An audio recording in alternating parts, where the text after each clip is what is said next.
In 1933, Adolf Hitler becomes Chancellor of Germany, allowing the Nazi regime to seize complete power. The Wall Street crash, the Reichstag fire, and the death of Ernst von Grass enable the Nazis to further their tyranny. German military rearmament is prioritized, and in 1935, the Wehrmacht sees its reincarnation following the disarmament after World War I. Britain and France turn a blind eye to this breach of the Treaty of Versailles. The German people are excited by the prospect of the country becoming great again. Exploiting all aspects of the media, Joseph Goebbels masterminds the slick propaganda that is fed to the population. Goebbels' great insight was that the best propaganda is disguised as something else. It's carried on the back of entertainment. And across Germany, the violent persecution of all those opposed to the regime becomes progressively worse. A strong, powerful street presence, uniformed marching men and boys, and a lot of them. The repetitive power of violent, brutal street theatre when it came to dealing with opposition. Terror played a very important part in the dictatorship throughout its entire length. No political dissent would be tolerated. The Nazi Party delivers on their promises of higher employment, and although the German nation is not oblivious to the violence and persecution, they allow it to continue, hoping Hitler will restore their pride. The only real long-term aims were to stay in power, win back territory for Germany, and to win back respect for Germany. I knew there was a lot of unrest, but I didn't think it would blossom into all-out war. The Second World War would see the height of Nazi popularity, but it would also be their ultimate downfall.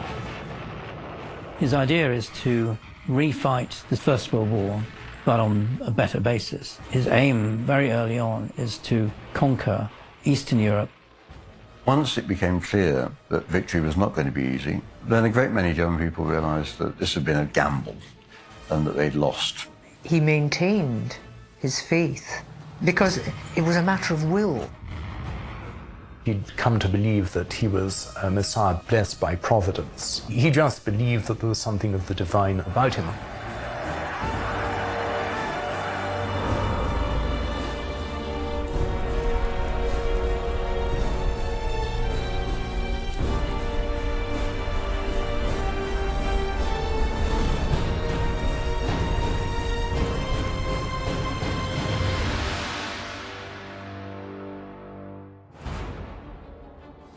To fully understand the outbreak of World War II, we must look back to 1936 and the start of the Nazi reoccupation of the land lost from the Versailles Treaty. One of the fundamental principles of the Treaty of Versailles had been national self-determination. Every nation should have its state. So the Habsburg monarchy being broken up, the Austrians, Hungarians, the Czechs, Yugoslavs, they got their own. Why should this be denied to the Germans? Hitler certainly sets out an agenda for moving into the Rhineland, which had become a demilitarized zone under the terms of the Versailles Treaty. German soldiers, again breaking a treaty, marched into the demilitarized Rhineland. The Rhineland was sovereign German territory. It's a remilitarization. It's having military installations on it. It had been occupied up to 1930. The deal was that the Germans would have it under their own control, that the occupation forces would leave, but that there would be no military installations in it. 1936, of course, Hitler sends his troops into the Rhineland and big military show. On March 12, 1938, the German army marches into Austria. They are met with cheering crowds as they cross the border. Hitler's appeal is growing rapidly. The Anschluss is popular with a lot of people in Austria, perhaps not as many as it looks, because the previous regime of Dollfuss and Schuschnigg had done the work for Hitler by banning the left in 1934. the Social Democrats had been banned. They were underground, so there's no opposition really in Austria either. I mean, it's a dictatorship as well. Hitler said that he had no desire on any territory which had not had a historical memory of a German presence. The Germans were a pan-European tribe. They were not a nation in a country, as the rest of us really are. They were everywhere. They were not in the Iberian Peninsula. They were not in the British Isles, but they were everywhere else, stretching deep into Russia. So there's no resistance in Europe to the German takeover of German-speaking Austria. The German demand for the incorporation of 2 million German speakers on the western boundaries of Czechoslovakia in 1938 is acceded to because it fulfills that principle. On September 30th, 1938, Germany, France, Britain, and Italy signed the Munich Agreement, attempting to appease Hitler's designs on Czechoslovakia following the Anschluss of Austria. Meanwhile at Munich, misguided statesmen were lulled into believing that Hitler would cage his stormtroopers in return for a sizable hunk of Czechoslovakia. They signed away the Sudetenland in a move to appease a rattlesnake who, having once glutted himself on the rich food of another nation's lands, would become ravenously hungry again and again. The agreement hands Hitler the Sudetenland region of Czechoslovakia, leaving the country weakened, and on March 16, 1939, Germany takes control of the entire country. I think it may be true that Hitler felt he had been cheated of his war over the Sudetenland. He had a peculiar hatred for the Czechs. I'm not entirely sure why. Maybe it was just Czechs and Poles as Slavs. It seems as if he may have felt denied a war in the autumn of 1938, at a time when he felt his potential adversaries were too weak, really. The remilitarization of the Rhineland, Anschluss of Austria in 1938, the Czechoslovak crisis, they're all solved basically without bloodshed. That gains Hitler a reputation and popularity in Germany, but not because he's being militaristic.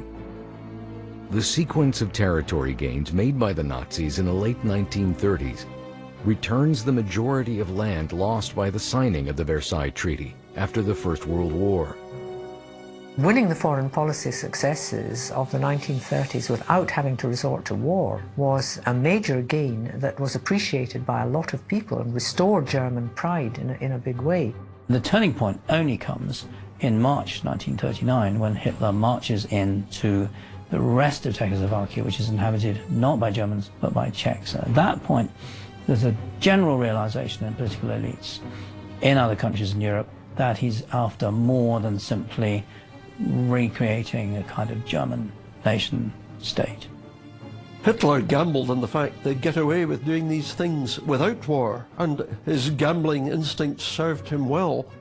Britain, France, the Western democracies did not respond militarily for all kinds of reasons. The real gamble was 1939, when it came to the move against Poland. Signed in 1939 in Moscow, the Non-Aggression Pact establishes Nazi Germany and Russia as allies. By then, he knew he could get away with it, or he did, by early August, after the extraordinary turnaround in the Reich's policy of signing a mutual non-aggression pact with the Soviet Union. That was the moment at which the field was cleared for Hitler to move against Poland. Germany invades Poland and the Free State of Danzig. The efforts and hopes of diplomats for peaceful settlement are transformed into the roar of gunfire. Warsaw is bombed, blasted and shelled. Poland is in ruin. Where the gamble went wrong was that Britain and France honoured their treaty obligations to Poland. Hitler had never thought they would do that. The eve of war is now upon the German nation. It will be a conflict that will bring about the demise of the Nazi regime, but also facilitate mass genocide, brutal murder, and bloodshed on a scale which no one could have imagined possible.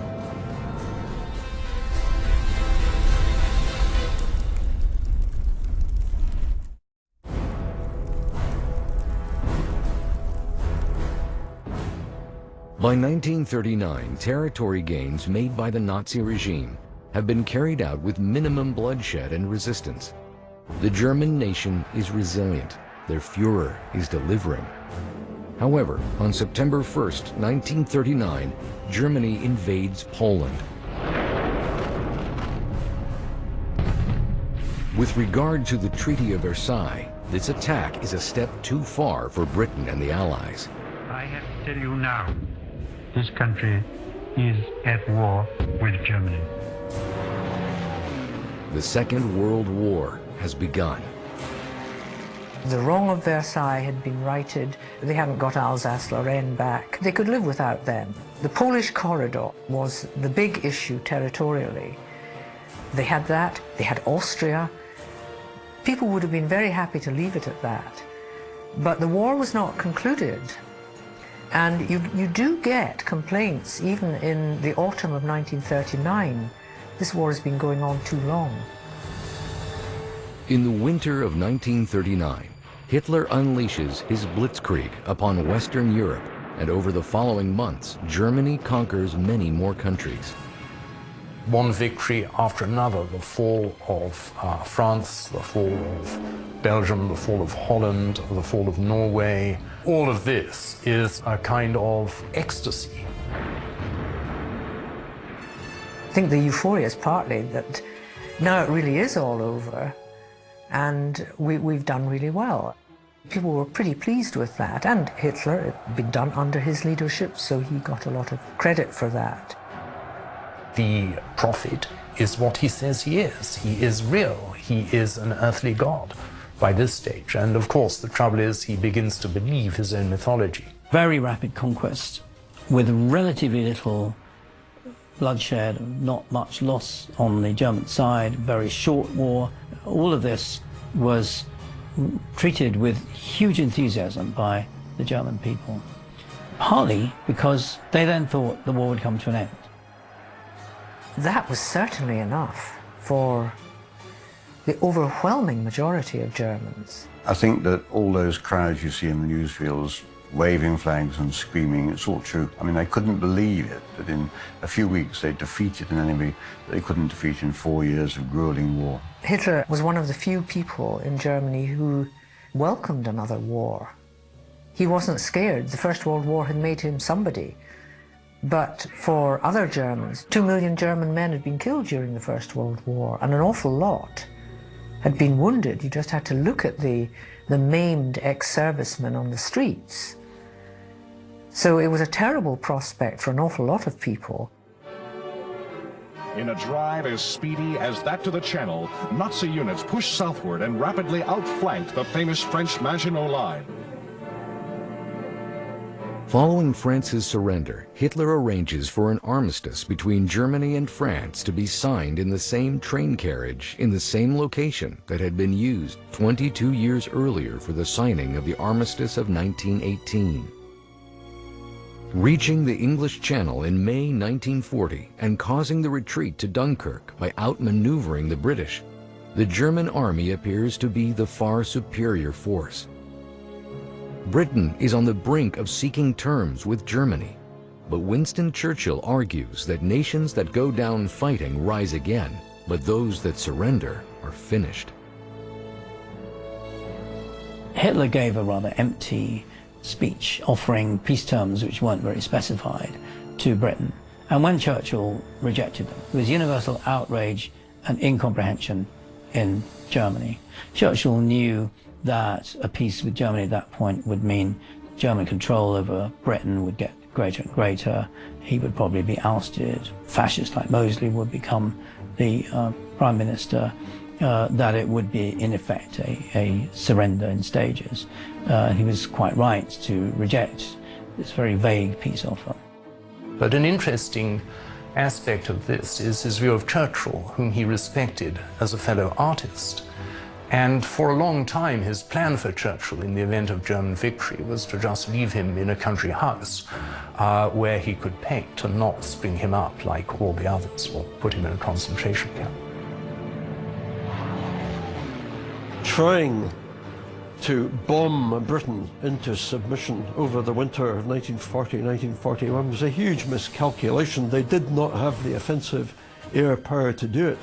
Hello, America. This is Edward Murrow speaking from London. There were more German planes over the coast of Britain today than at any time since the war began. Anti-aircraft guns were in action along the southeast coast today. Fought in the air, the Battle of Britain begins on July 10th and finishes on October 31st, 1940. I was speaking to Captain Erich Braun, who interrogated Goering, that Goering at Nuremberg told him that the Battle of Britain was a draw. I said to him, what are your views on the outcome of the Battle of Britain? And he said, I think it was a draw. And I said, how did you arrive at that conclusion? He said, well, if you look at the analysis of the final weeks of the Battle of Britain, the last week we were in the ascendancy. In other words, we had less pilot and aircraft casualties than the Brits. Now, if you look at the analysis, this is perfectly true. Although the British claimed victory, Hitler's popularity within Germany was still strong. The Nazi commanders stand firmly behind Hitler. However, on May 10, 1940, one commander's action exposes fractures within the regime. Hitler retained his charismatic control over the second rank of Nazi leaders, Goering, Goebbels, and so on, during the war. Hess was the only exception because he was really eased out of the central decision-making circles of Nazism and thought he'd try and get back in a rather muddle-headed way. One of the great mysteries of World War II, there is some speculation as to whether Hitler in fact authorized it, because if we take Hitler as actually wanting a negotiated peace with Britain, not a conquest, it would actually make sense. In the most bizarre and astounding event of the war so far, Rudolf Hess, number 3 Nazi, seen here going about his activities as confidant and chief party leader for the Nazi warlord Hitler, is now a prisoner in Scotland after a mysterious solo flight from Germany. Hess had simply got into his head, but to restore his status with Hitler, he would fly to Britain and negotiate a peace. It was very easy for the Nazi media to project Hess as deluded. Indeed, what he did was remarkable. Firstly, he learned to fly, specifically for this purpose. The Nazi leader took off from Augsburg and headed straight for western Scotland, where an old friend of his, the Duke of Hamilton, has an estate. His mission? Who knows? He flew and crash-landed on the estate of the Duke of Hamilton in Scotland. The choice of landing was significant because Hamilton had actually been very sympathetic to Germany before the war, and some suggested a kind of crypto-fascist himself. But by this stage, he's very anxious to clean up his act. So he delivers Hess straight to the authorities. Hitler was furious because, of course, he didn't know about it. Furious, particularly because it was just before the invasion of the Soviet Union. As Goebbels and the Nazi propaganda machine cover up and spin the Hess debacle, Hitler wastes no time and launches another battle. Led by arrogance and self-belief, he embarks on the largest invasion in the history of warfare, stretching along a 2,000-mile front, sending 4 million soldiers into Soviet territory. It's the start of a pivotal phase that will decide the outcome of the war, which will see Nazi popularity plummet in Germany and bring death and destruction to millions.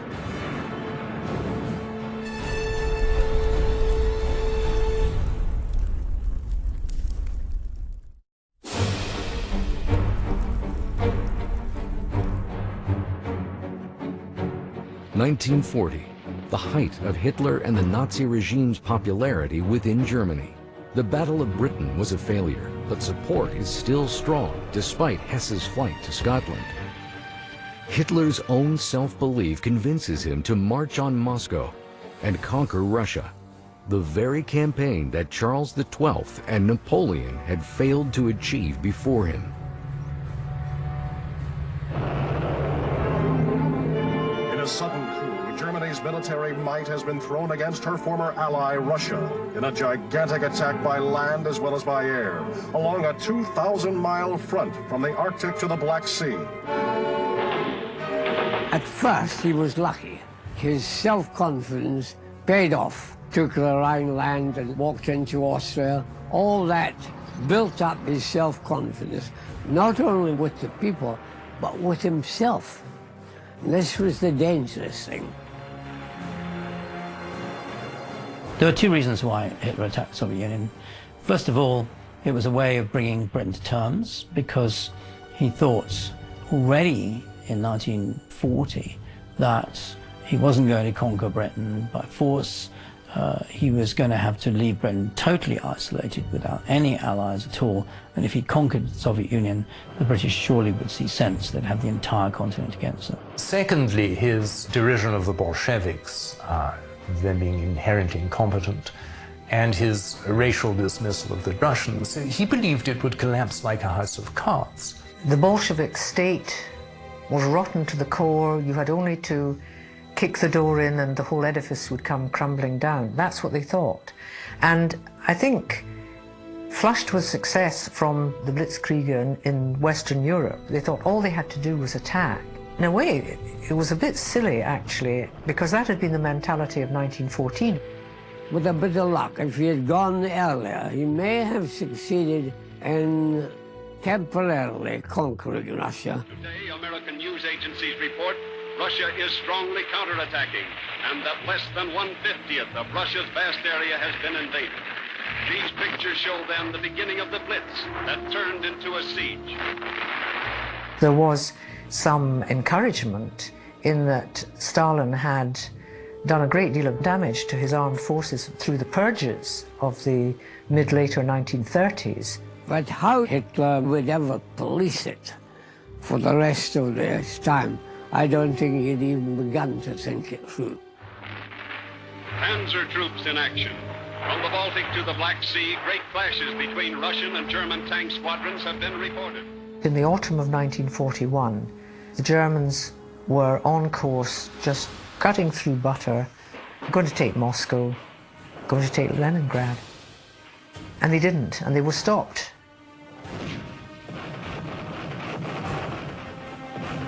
Operation Barbarossa is a definitive turning point in the success of the Nazi regime. The March on Moscow is the end of what began as a successful campaign. Hitler has won many territories in Eastern Europe, but it's the harsh Soviet winter and the tough Red Army that finally defeats the Nazis. Support for the regime at home begins to turn. Here, apparently, the Germans got their first sight of the Russian scorched earth tactics. Scorched earth tactics that American reporters say should be even more effective now that winter has set in. And Hitler's photogenic army must face General Snow and General Mud. Once you get into 1942, they're now fighting on quite a number of fronts. Army leave is being cancelled, so people aren't getting home. Food rationing is getting more stringent. People are becoming depressed and disillusioned. And it's not just the German population who is disillusioned. Many officers in the German army also question their Führer's actions. Throughout the war, there were attempts to assassinate Hitler, many of them orchestrated by anti-Hitler generals and soldiers, but they could none of them manage it. All the former Social Democrats and Communists, I say a third of the electorate in the last free election in 1932, they had effectively been brought in line, their resistance movements, mostly distributing leaflets and kind of keep the flame going, as it were, they'd all been suppressed by the Gestapo. It was very difficult to resist in the Third Reich because denunciation was widespread. If somebody overheard you or got a clue that you were doing X, Y, and Z, then they would go down to Gestapo headquarters and turn you in. So the only people who could really resist as a group were the senior army officers with a few conservative politicians attached. And they're the ones who then prepared the assassination of Hitler as things were beginning to go really seriously wrong in 1943 to 4. Klaus von Stauffenberg was a general in the German army who had been injured serving in North Africa, losing his right hand, 2 fingers on the left, and also his left eye. Von Stauffenberg was the most unlikely assassin. He'd been seriously injured. He could prime the bomb only with great difficulty and so on, but nobody else could be found to do it. And he was determined now that his German patriotism could only be expressed by destroying Hitler. Hitler would destroy Germany. If you were a patriot, your job was to destroy Hitler. Although the bomb von Stauffenberg detonates kills 4 people, Hitler is shielded by a solid oak table and left with only minor injuries. Von Stauffenberg is found guilty of high treason and subsequently executed. Still alive, Adolf Hitler is as convinced as ever that the war is winnable, even though the German nation suspect the worst. He's always hoping, when he looks back at history, that something will happen. Something will happen politically. The alliance will fall apart, or Germany will invent an amazing new weapon. But somehow or other you can pluck victory from the jaws of defeat, just as his great hero Frederick the Great had done. I'm not sure there's ever a point, actually, at which Hitler says, I recognize it, I failed, we're going to be defeated. The battle on the Eastern Front becomes a war of attrition. The ill-prepared German army facing the resourceful Russian army is finally defeated in 1944.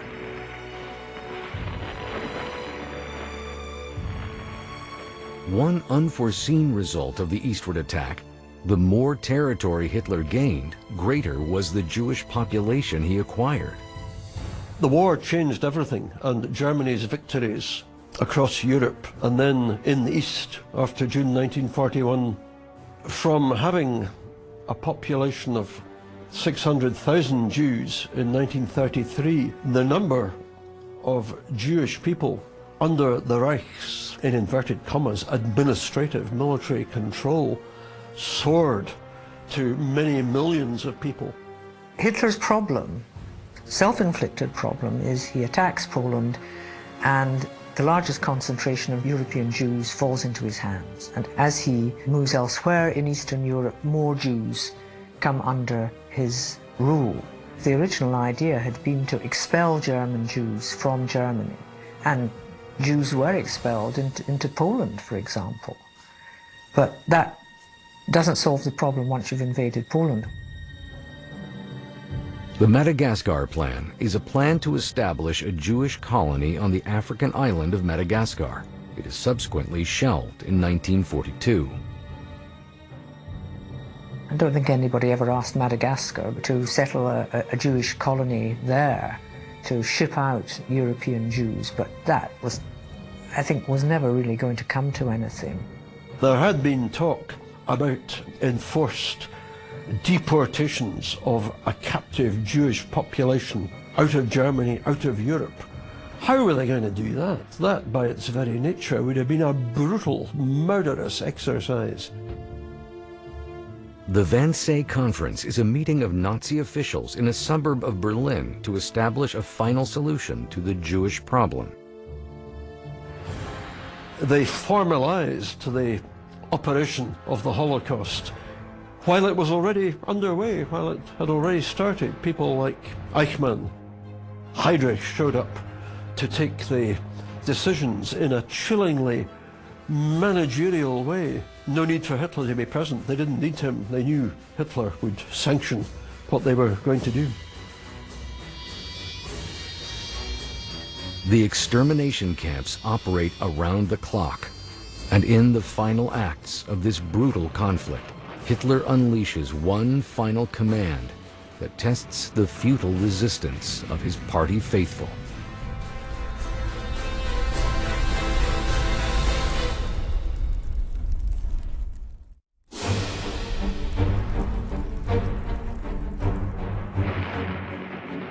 War on the Eastern Front, a battle that signals the end for the Nazi regime. The heavily rationed German nation is facing ever-increasing bombing raids by the Allied forces. Hitler, however, remains defiant. Late on, Hitler lived in a fantasy world of his own. Even in the last days of the war, he was conjuring up in his own mind imaginary armies, secret weapons, extraordinary make-believe scenarios. He maintained his faith because it was a matter of will. The 1934 party rally was called Triumph of the Will, and Hitler and Goebbels, to a very great extent, and some other close followers, maintained this belief that their will would prevail. Nobody had the nerve to try to disabuse Hitler of his fantasies, even in the last days. In the autumn of 1944, a group of generals come to Hitler's headquarters. The generals go in and say to Hitler, "We are convinced that the war is lost." They're in there for about, I don't know, an hour and a half or something. And they come out again, their eyes shining, saying, "The Führer has convinced us that we can win the war." By then, he'd already decided that the German people had betrayed him. They had proved unworthy of their great destiny and deserved the fate that was descending upon them. Extraordinary mental and moral universe to inhabit. June 6, 1944. The D-Day landings are the start of the Allied invasion of occupied Western Europe. Germany retreats from all fronts as the Red Army marches from the east. Facing defeat, Hitler issues what becomes known as the Nero Decree. On March 19, 1945, he orders that all German infrastructure be destroyed to prevent the Allies utilizing it as they advance, and he calls for every last house and street to be fought for. It happened in small villages which had nothing to do with the war. They had to stand and fight when American tanks came, that kind of thing. It just was absolutely criminal. So he blamed reverses and defeats on the lack of willpower in his generals, not on the lack of material or the superiority of the enemy. It had terrible repercussions for Germans because it meant that the whole of Germany had to be invaded, fought over, occupied by foreign troops in a way that had not happened in the First World War because Hitler wouldn't surrender. In the closing stages of the war, large numbers of the Nazi faithful realize that the war is effectively lost, resulting in mass suicides throughout Germany. There's this feeling of Gotterdammerung, the twilight of the gods. We all die together because life after the Reich isn't worth living. Now that's an extraordinary sensation, and I think one can't fully explain it. You have to understand the extraordinarily rigid hold the regime had on people. A great many of the party faithful committed suicide because they simply couldn't face the idea of German defeat. They'd been fed propaganda for years that defeat would mean the partition of Germany, it might mean the deliberate impoverishment. There were rumors that all German males would be castrated, and all kinds of extraordinary things went around in 1945. Historians have tried to quantify the numbers, but in the ghastly chaos of the Third Reich in its final days, mass murder, nihilistic orgies of killing by the Nazi state in its death throes, it's hard to know what the actual figures really were. With the Soviets advancing swiftly towards his bunker, Hitler gives his last will and testament, naming Joseph Goebbels as Reich Chancellor and no one as his successor as Führer. The next day, April 30th, 1945, Hitler shoots himself. Two of Hitler's immediate circle, Joseph Goebbels and Martin Bormann, remained loyal to him right to the end. They stayed in the bunker in Berlin. For Goebbels, there was nowhere else to go. He felt that if the Third Reich collapsed, if Hitler was killed, that was it. Everything was over.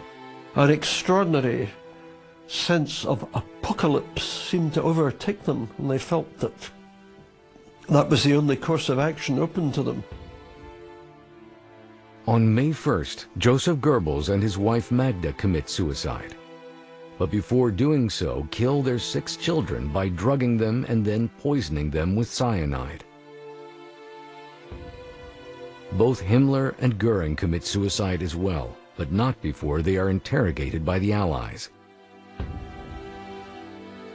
Captain Eric Brown, posted to Germany to look for jet wind tunnels, was tasked with the job of identifying Himmler and was able to interrogate Goering. Himmler was arrested near the Danish border with false papers.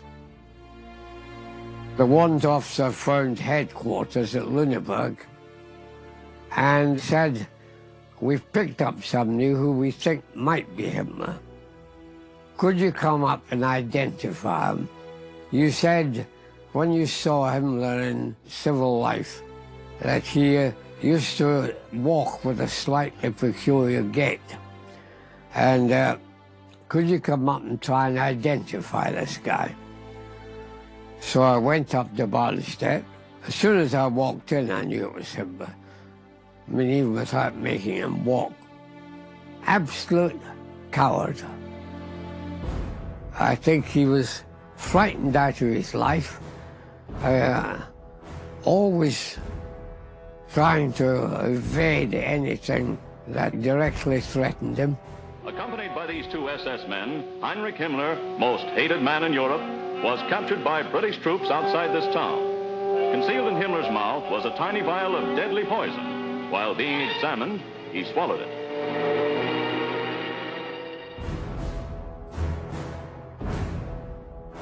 Goering was in American custody, and Eric was able to ask him key questions about Nazi aircraft strategy. He was charismatic, very intelligent. He came out of World War I with great honor, had a huge reputation in Germany, a good man who went very wrong. He was corrupted by the system he joined, and he lost all his qualities of honor and began to really lust for power and luxury.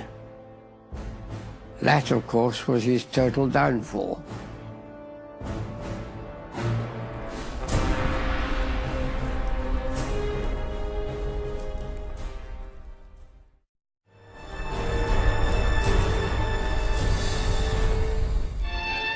At Lüneburg, Germany, before a British military court, the greatest mass murder trial in history. These Nazis were guards at notorious Belsen concentration camp, where 4 million... The end of the war signals the beginning of peace for many across Europe and the rest of the world. There's a tangible sense of relief in the air, but as occupied land is liberated, the full horror of the Nazi regime is revealed. Eric Brown was part of the liberation of Bergen-Belsen. Piles of dead bodies, piles of walking dead, really. Just a horror story. Now Belsen, the human slaughterhouse where numberless victims were once burned to death, is itself put to the torch. Nearby, Nazi women guards are lined up for questioning. He wanted me to interrogate the camp commandant, who was called Josef Kramer, and the lady camp commandant, Irma Grace. Kramer's chief sadist was Irma Grace, in curls, whose name struck terror into the hearts of Belsen's inmates. She's the worst human being I've ever met. Cruelty was her trade. There was nothing too cruel for this woman to do. When it came to interrogating her, I asked her if she had her time over again, would she do all this? She refused to answer. After about 4 or 5 times like this, she suddenly leapt to her feet and gave the Nazi salute, shouted Heil Hitler, sat down and refused to talk. But we executed the lot.